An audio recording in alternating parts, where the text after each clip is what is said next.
Hello, hello, and welcome back to the Money Hungry Mama. I am so excited because we have Caitlin today. Caitlin, take it away. Hi.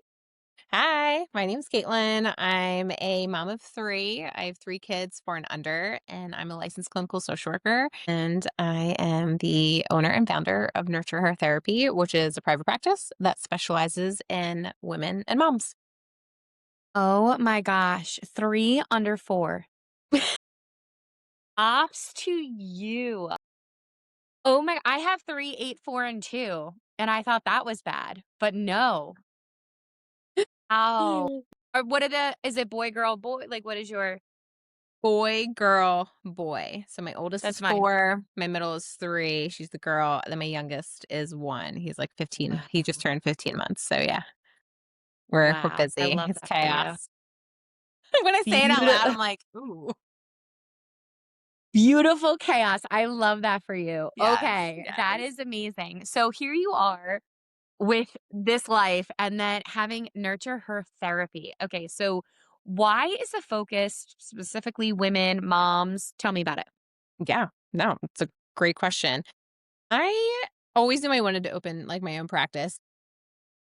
A little background, I was a school social worker and child therapist. Like I spent over 10 years basically working Uh, with kids in school environment and also like community services. And I was constantly helping kids help with regulation, understanding their emotions, functioning in environments that just weren't really working for them. And I was always working alongside parents. Then fast forward where I came into a season of my life where I became like mom myself. I struggled with like infertility, some losses, became Wow. a mom of kids close together. And I was like, "Oh, this is hard." And I also working with kids, you can't work with kids without working with parents. Hmm. And I was kind of really working with this bottom up approach. And when I became a mom, I was like, it is so important for moms to feel like regulated and Hmm. seen and heard, and the lack of support we just have in general and the invisible load that we carry 24/7 is so hard. So I kind of opened up my practice way sooner than I thought I ever would. And it was kind of like this thing that I was like, all right, I guess I'm just gonna rip the band-aid. I was pregnant with my third, and I was like, yeah, I was like, this is so needed to provide therapy specifically for moms and specialize in it. Because I feel like it's more effective, honestly, for moms to be speaking to another mom who's a therapist. A lot of my clients are like, "Yeah, I loved my therapist before, but she just didn't understand why I was full with rage when my 20-month-old would refuse to get in the car seat." Like simple tasks like that. And she would always be like, "I promise it gets better." She's like, "But I need help right now, right now." So I was like, this is just something I've been really passionate about helping women and helping moms, because honestly, I really truly believe happy moms raise happy kids. I saw it when I was a child therapist, being a school social worker. All the kids that I worked with struggled, and most of the time the moms were struggling. So I was really working with them, trying to help translate these skills and teaching these skills to kids and hoping that they would translate them over home. But I'm like, this is not working. So Hmm. I took it upon myself during one of my maternity leaves with my third and ripped the band-aid, and here we are. Oh my, and before we were chatting about a giveaway and she said that she had merch. What was it called? Yeah, happy moms matter. Happy Moms Matter. I love that. And because I think it's so true. It's like, it's wild to me. And, for everybody listening, I'm sure you're in this moment too, where you could be having a bad day. So, like, you yourself are so exhausted because you didn't sleep the night before. So now you're instantly sad or mad or whatever the situation may be, right? But then your kids feel it. So now all of a 100%. sudden your little kids are sad and mad. So you Yeah. can't even be sad and mad because now they're sad and mad. So it's like this whole rotation of Yes. you are literally like the lifeline of your family. So what you're feeling, everyone is feeling. 100%. It's so true. It's so true. Because, dang, motherhood is the most beautiful thing, but it can absolutely be hard. Yeah, So I 100%. love that you're doing this. And the things that you help, infertility, Mhm. loss, postpartum, like Yeah. all of those things. I mean, 2 out of 3 were things I absolutely dealt with myself, and to be able to know that not only am I talking to a therapist, but being able to talk to somebody that physically went through it, I feel like there's just a different connection there where it's like, "Okay, like, you can give me the tools I truly need to do that." So that's really great. Yeah, yeah, it's something that I feel like it's just that more effective, like the therapeutic Mhm. relation listen, like therapists can use all these interventions and tools, but honestly, like most therapists know, like the therapeutic relationship that you have with your client and your client has with you is so impactful. So like Mhm. having a therapist who truly can empathize and understands like what you're Mhm. going through is can be like healing within itself.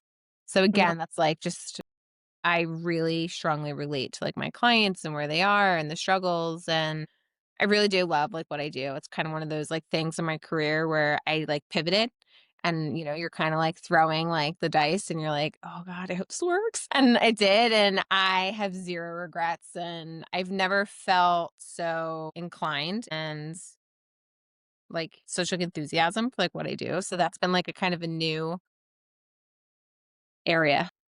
Yeah. And honestly, I love hearing these different businesses because a lot of them start from something that you wish you had, right? Like hearing your background of it, of, you were going through these things. Like, I'm sure this is something that you wish you had. So you're like, okay, there isn't anything, I'm going to create it. And I think that those businesses are the ones that thrive because you found something that where there was a hole that needed to be filled. 100%, and I fell right into that hole, to be honest. Like, listen, I had a therapist, and she didn't really specialize in what I did, and I was kind of having to explain the difference between an embryo and an egg to her, and she was a lovely person, don't get me wrong, but, like, it was doing more harm than good. Like, I shouldn't be Mhm. going to therapy to give a biology lesson, and that was just kind of re-triggering, and I was already going through like, it was just, like, hard. So that's kind of where the seed was planted, to be honest, like, for this practice, and like I said, I thought it was gonna be way further down in my career when my kids were, like, older, but then fast forward, I had, like, a 2-year-old and a or 3-year-old, 21-month-old, and a newborn. No, but that's when they need you the most, Yeah, like, being exactly. able to sit and look somebody in the face and like, "Hey, like, I am just like you. Like, I have the littles at home. I understand this emotion. Like, let's talk it through." Because I think, even myself, I think I would've embraced therapy or something more knowing that I had somebody on the other end that was truly understanding what I was saying. Yeah, Because I think we've all been there. I mean, I don't wanna speak for every single mom, but I definitely feel like many of us have been through a loss or postpartum and infertility, and, to talk to your regular doctor sometimes, it was like, "You have no idea what I'm saying." yeah, Like, I was like, "You don't absolutely, feel 100%. what I'm feeling." So I Yeah, get it. I love this. Okay. So many moms feel like they have lost themselves once the kids arrive. What does a loss of personal identity look like, and is it normal? yeah. First off, it's normal.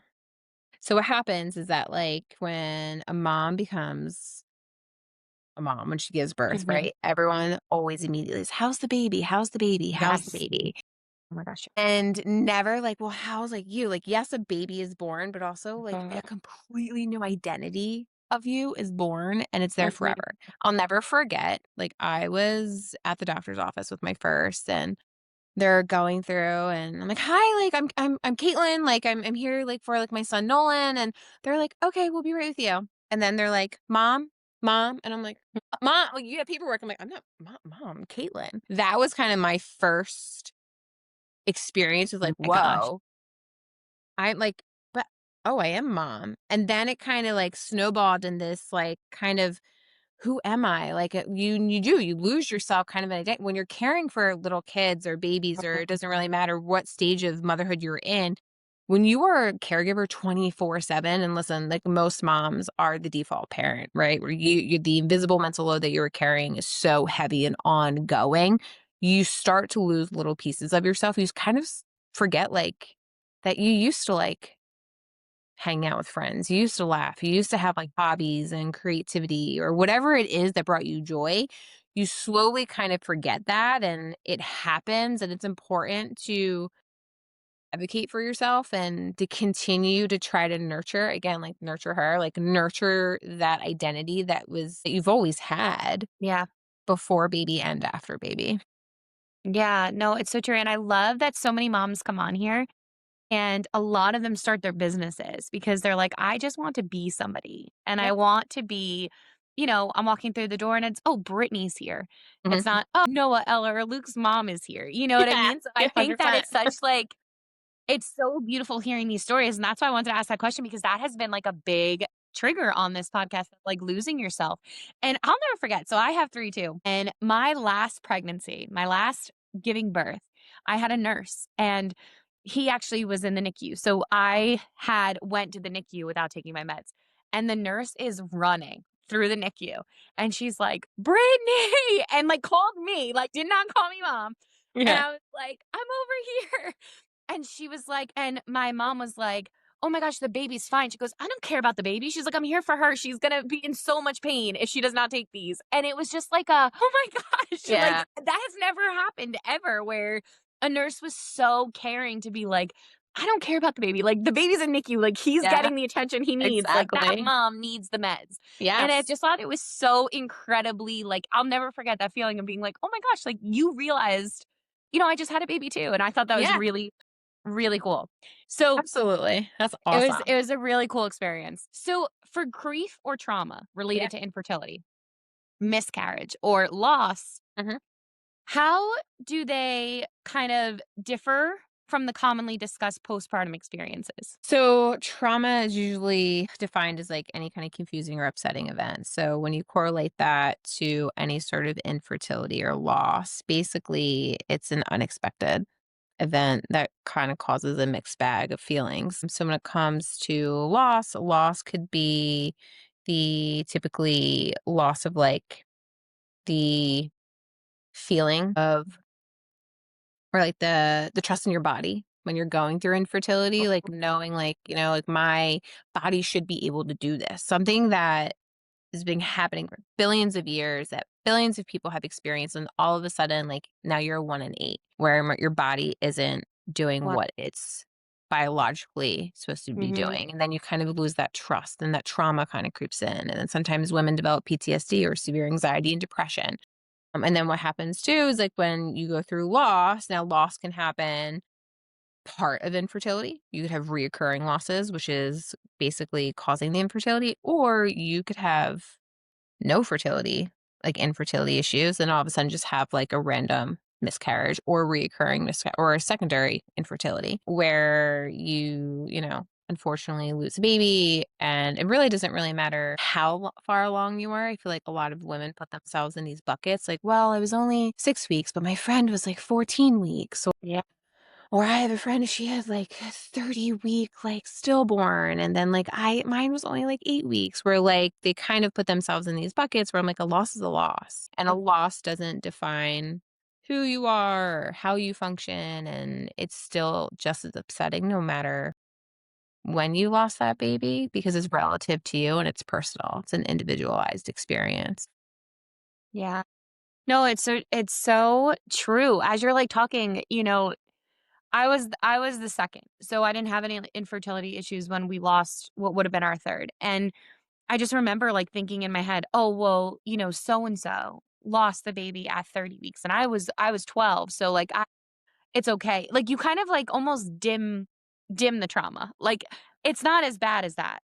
That is it's really interesting to hear you talking about these things because I think so many of us, we do I don't know what it is, and maybe because you're a therapist, you could tell us what it is, but, like, as women in general, I always feel like we always try to dim our traumas or our sadness or how we're feeling because it's almost like we can't feel that way because we need to take care of everything else. Does that Yeah. make sense? Yeah. Well, I feel like this is the part of like females are just kind of, what's the word? They are basically biologically programmed to put themselves last. Like moms are constantly like, whether you're a mom or a woman, like even Mhm, women are just programmed to put ourselves last. And society, unfortunately, has kind of also reinforced that. I mhm. think as a society, we're making strides, but we're nowhere near. where I think we need to be for moms and women. So yeah, from a biological standpoint, but also like a nurturing, nature versus nurture standpoint, women are just nurtured in a way to constantly put themselves last. So yeah, going back to like when we experience it, we kind of been like, it's not that bad, it's not that bad. We kind of push, push, push, push, Yeah. push because we feel like we can't take up space. Yes. That is the word. We feel like we can't take up space. Yeah. And you all deserve to take up space. Everyone deserves to take up space, and that is so and that's part of the healing process, and, like, whenever I, like, work with my clients and we talk about trauma or loss or any of this is that I always, like, correlate it to, I use the analogy like a wound, right? If you Mhm. fall and you get a wound, like, it's so much easier to just, like, slap a Band-Aid on it rather than, like, clean it out with alcohol and properly because it hurts. But what happens is that when you don't clean it out and you slap the Band-Aid on it, what happens is that it starts to get infected and it oozes out. And that's the same thing what happens with like our traumas that we experience. And listen, we have capital T traumas and we have lowercase t traumas. Like everybody has them. And it doesn't really matter if it's a capital or a lowercase. When we kind of slap that Band-Aid on it and we don't process and like clean it out appropriately, what happens is that it comes up in our lives in ways where we least expect it. Mhm. Specifically in, like, motherhood, especially when, Yeah. like, we become a parent and we're like, "I thought I packed all this up in a nice little bow and I put it aside, and now it just exploded everywhere." Yeah. It's so true. And I don't know if it's just the way that we were brought up where it was like, no, push it down. Like, Yeah. I don't remember like a lot of therapists. Like, I don't remember my friends or any of us like being taken to a therapist. It was kind of like, just like shove it and keep it there. And like, you're going to be all right. Yes. Well, it's fine. I feel like so a majority of my clients not majority, all my clients are millennials and millennial moms. The thing is that most millennials were never taught how to regulate their emotions, and that is, like, the biggest thing that I'm seeing is that, like, listen, like, you expect your kid to regulate your emotions, but you can't regulate your emotions. So when I work with, like, a lot of moms who are postpartum, early motherhood, they're in it, and they're constantly now being like, "I can't like, this is so hard. Like, I am filled with so much rage, but I have no idea how to do it." I'm like, "Listen, like, going to get a manicure or whatever isn't going to genuinely get rid of that like rage as like a Band-Aid. I like we need to like sit down and sit in our emotions and actually process them and assess them and Wow. give them a name and cope with that. That is uncomfortable, but that is what helps regulate the nervous system. So when you're walking around with a dysregulated nervous system and what worked for you before having kids no Mhm. longer serves you, now you're kind of like left like a deer in headlights of like, oh my God, I'm responsible for myself, but now also this human Yeah. and making sure they're a good contributing citizen. It's It's a so lot of responsibility. I know the pressure of that. Like, Yeah, it's crazy. it I is. remember It is. like recently I said to my son, like, listen, I don't, we have to come to an even playing field here because I don't want to yell and you don't want me to yell. But like at the same exact time, nobody gave me a manual. So I have no idea what I'm No. doing. So can we just like, come to an even spot here? And he's like, They just send babies home with people." I'm like, I know. It's nuts. No, it's nuts. I'm like, it's wild to me. And he was like, yeah, like, let's like talk it out. But like, I just feel like it's so funny because it's true. Like, I just feel like there, I literally said it the other day. We're trying to move and we need to like whatever. And then this is like the hardest decision of my life. Like Yeah. I actually said it today at gymnastics to my best friend. Her and our daughters do gymnastics together. And I was like, "Can someone just tell me exactly what to do and I'll do it?" Like, I don't Like want I to know. think anymore. Like, how am I supposed to figure out what's best for all of us? And she started cracking up laughing and she goes, it's so funny because when we're younger, it's like, I want freedom. I want to do all these things. And now it's like, I'm 36. Give me the direct directions I need to Seriously. do and I will do it. And that's it. I know, listen, even as a therapist, sometimes I would just want someone to show up and be like, Caitlin, just do this and do that. Just make the Yeah. decisions for me. Even as a business owner and sometimes as a mom, just like tell me exactly what to do. It's I get so it. I do. I get it. true. In chronological order, just like Yes. literally be like, this is what you need to do. This is where you need to live. And that's it. I'm I done. I don't know. want to think anymore. And I it's know. just so funny, but it's so true. Yeah. Now, the last kind of question I have about this for moms that are juggling side hustles and entrepreneurship, Yeah. like many in the money hungry mama community, where do you see the biggest mental health dangers? Is it burnout, guilt, identity loss? What do you think? Like imposter syndrome? Oh, that's a good question. I would say the guilt. I think the guilt moms so desperately want, especially like entrepreneurial like moms, like they want the ambition, but then they're like, how can I balance being a successful business owner, but also being a good mom? Uh-huh. And they feel like both things can exist when they can, but it's just being extremely mindful of balance. Like when you're in mom mode, you are in mom mode. When you're in work mode, you are in work mode and holding that boundary, which is so hard sometimes, especially if you like work from home, your kids are younger and you're like Mhm. trying to navigate all these different like pieces and honestly, it's like you're keeping all these balls up in the air, and this is honestly a strategy that I use with a lot of my clients and, like, figuring out as a business owner and a mom, which balls are glass and which balls are rubber, and you need to figure out which ones are gonna fall, they're gonna bounce right back up, and which ones you absolutely cannot drop, because if you do, they will break. And taking a hard look and assessing from a business standpoint, but also from, like, a mom standpoint, what's rubber, what's glass, and just making that and balancing it. I love all of your analogies, by the way. Like, Thanks. you said a couple, and I was like, wow, this is like, I'm understanding exactly what she's talking about. I love that. Oh my gosh. Yeah, no, it's really interesting because I do feel like, we have this money hungry mama community, and one of the things is mom guilt. Like, and that Yeah, comes up a lot. And it's yeah. like, oh, like, how do you figure out the time to do? And I love just like setting that really specific boundary because it doesn't happen overnight, and don't get me wrong, No. there's definitely times where, like, I feel so guilty about things. Like, before, right? I had taken off all last week. All last week, I have been with the kids 24/7. They stayed home on Wednesday, since Wednesday, and today I had to catch up. Like, there had to be a point where I catched up. Like, they went to school, they came here, and now I'm doing the podcast with you, and he was like, "Do you wanna play" my youngest, he's 2.5, was like, "Do you wanna play baseball with me?" And it hit me like a truck, as if I didn't play baseball for the past 5 days. But, Yeah, like, this moment, I was like, "Oh my god," the guilt of but then yeah, I was like, it was actually my husband, not me, that was like, "You were with them for 5 whole days." He was like, "Go do what you need to do." And he was like, "I yeah, will play baseball with him." And it's just, like, so funny because we let those one moment like, we could be with them for 25 days in a row. You can be yeah, a stay-at-home mom and yeah, constantly with them. And yeah. then that one moment where they ask you to play and you have to do something, you're like, "Wow, I'm a terrible mom. That's it. I'm over. It's over." I know. And it's hard, like, to your point, like, really holding that boundary, and it takes practice. Listen, like and I always, like nothing happens overnight. Mhm. Nothing. And I always say, like, change isn't like a light switch. Sometimes it is, but a lot of times it's on a dimmer and, like, compassionate, like, to yourself and Mhm. being like, "Listen, like, I'm not gonna be perfect at, like, running a business and being a perfect mom, and, like, that's okay, and those 2 things can exist, but I can be a successful business owner and also be a good mom, and that's okay." And just kinda just, like, having that, like, constant mindset and mantra in your head, and again, like, it may not come easy, Yeah. but it just takes practice. Yeah. No, so beautifully said, again with the analogies. But, like, in general too, I just think, like, if you chase perfectionism, you're gonna easily find out that doesn't exist. There's Yeah, literally 100%. nothing that's perfect. I think Yeah. that's just, like, our own mental block that needs to stop, but, oh my gosh. Okay, so now tell us a little bit about your business, right? Is everything that you do online?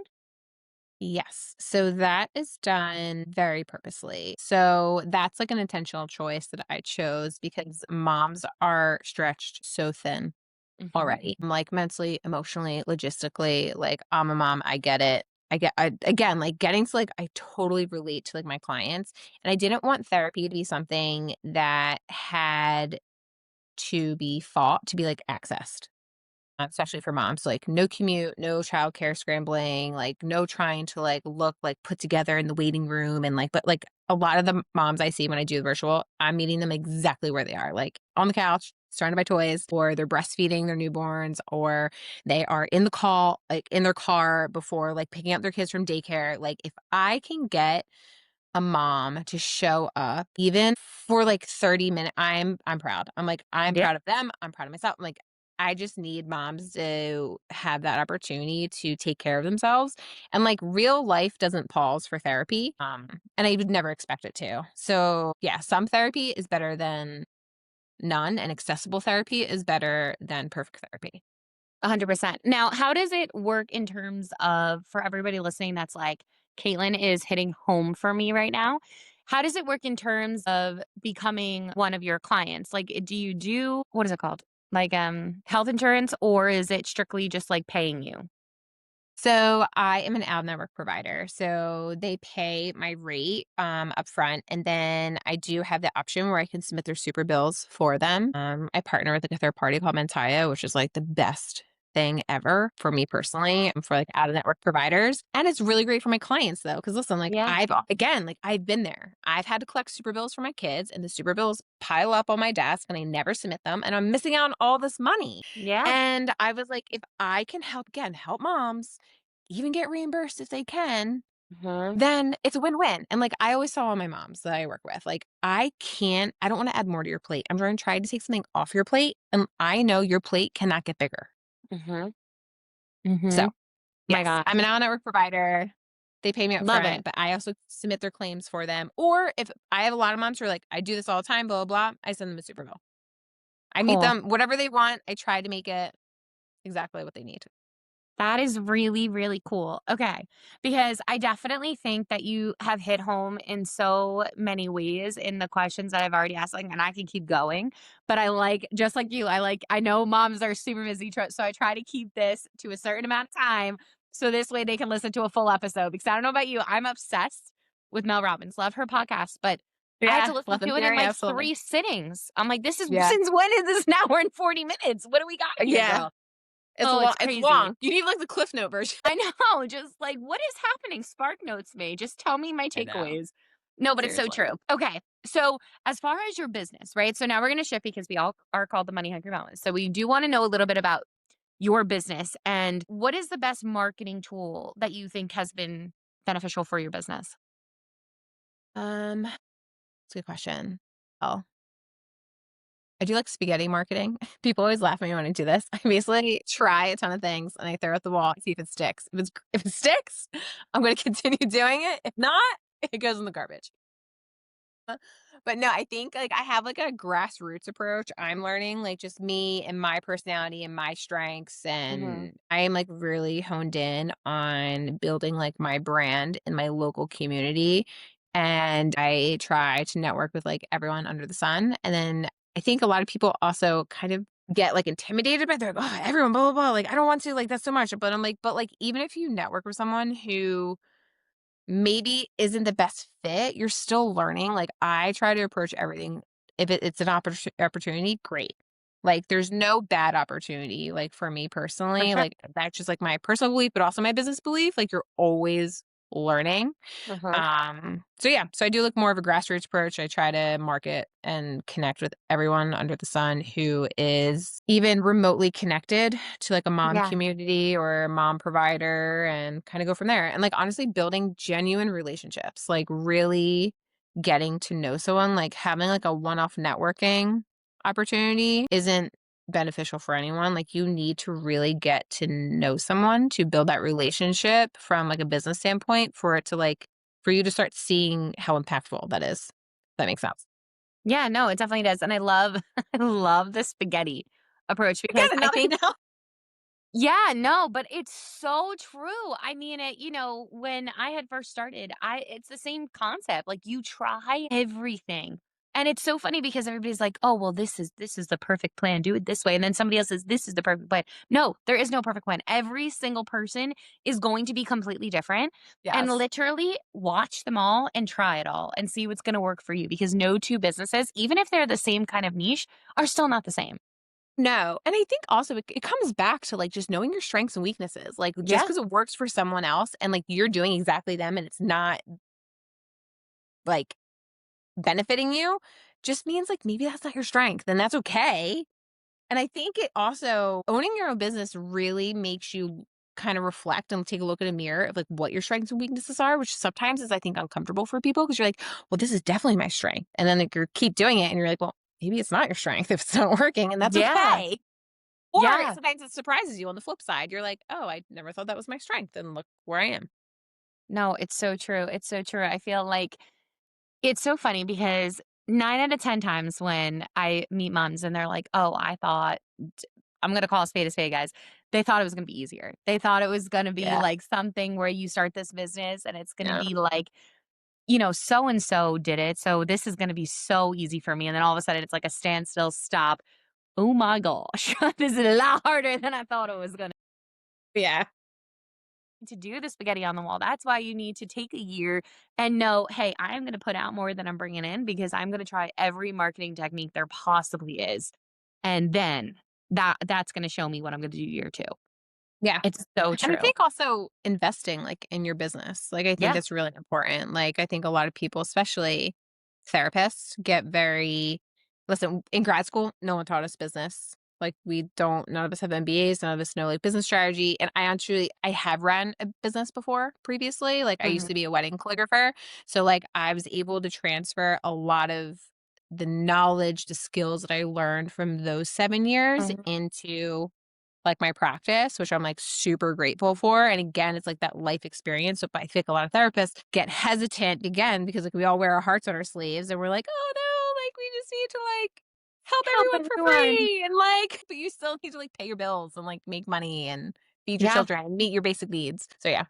No, it's so true. It's such a hard boundary right there. Like, Yes. Yeah. realizing like you can help people at a reasonable cost. Like, you're not coming in charging people like $1,000 for an hour. No, that's Yeah. obviously not what you're doing. Everything is reasonable to get the services that they need. And I think that Yeah. is, you know, it needs to be done because you're still a money hungry mama and it needs to happen. So now tell us, what does being a money hungry mama mean to you? It's a good question. I think it means not chasing money and Mm, about protecting my peace. For me personally. love it. It means like stability, freedom for me to be able to show up as the mom that I want to be. Mhm.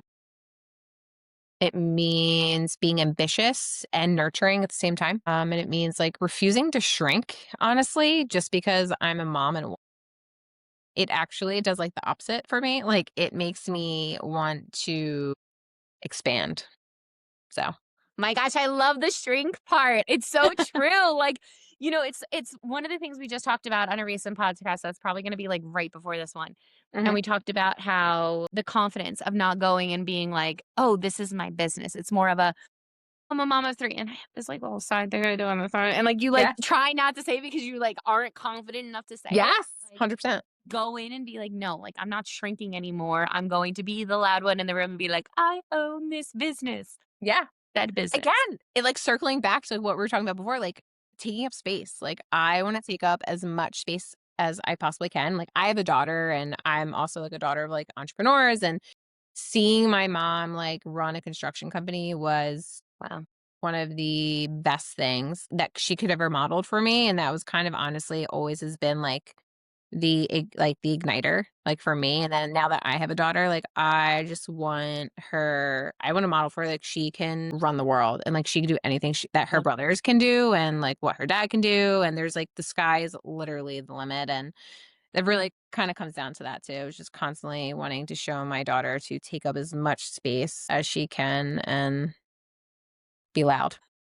Love that. For all the mamas with daughters, that hit home for me because it's so true. I just, I think becoming a mom of a girl, of course, I have 2 boys that I love immensely, and they are my mama's boys, but being a mom to a girl has made me realize how bad I talked about myself, right? Like, Yeah. I never wanted her to hear the things that I was saying, and I remember, like, looking in the mirror one day and I was, like, saying things, and then, like, she was, like, right there, and I was like, "Oh, no, I didn't mean it." Like, Yeah. and she was only, like, 2, she had no idea what I was saying, but, like, to me, I was like, "Oh, no, like, I need to stop doing that." So, having her definitely has made me change perspective on how to talk to myself, and, like, I just think that's something that is so beautiful in having a daughter because it makes you be like, "No, like, you need to learn to love yourself so she can love herself."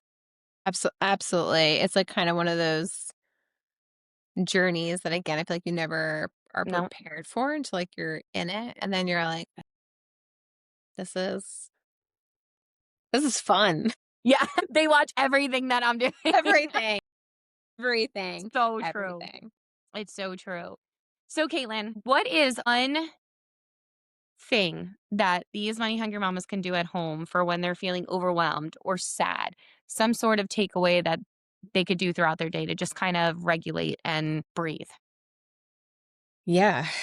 Well, I think it's important that I want all moms to know that what they're going through is hard and you're not failing. You're just overloaded. And it's totally okay to ask for help before you crumble. One thing that is so impactful that I think a lot of people take for granted is just breathing. Remember to just breathe through whatever you're experiencing in the moment. Like half the time, I feel like people, especially moms, are walking around, they're not breathing because Yeah. they're just so tense all the time and they're overstimulated and constantly meeting other people's demands and not themselves. So, yeah, I'm like, if you could just try to breathe through an intense emotion, taking a step back and just pausing if you can, putting yourself in a timeout. Listen, mommies can go in timeout all the time. Love it. That gives you an opportunity to kind of reset and then re-enter the game. Yeah, a mommy timeout. Mommy timeout. It's okay. Mommy needs time out. Mommy is going to go take a Love break. it. I'm going to be right back.